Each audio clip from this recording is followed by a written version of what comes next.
بھلا تم نے اس شخص کو نہیں دیکھا جو اس غرور کے سبب سے کہ اللہ نے اس کو سلطنت بخشی تھی ابراہیم سے اپنے پروردگار کے بارے میں جھگڑنے لگا؟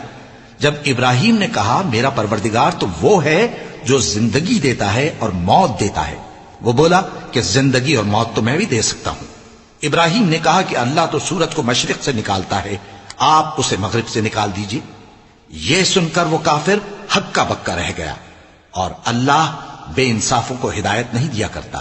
یا اسی طرح اس شخص کو نہیں دیکھا جس کا ایک بستی پر جو اپنی چھتوں پر گری پڑی تھی گزر ہوا، تو اس نے کہا کہ اللہ اس کے باشندوں کو مرنے کے بعد کیوں کر زندہ کرے گا؟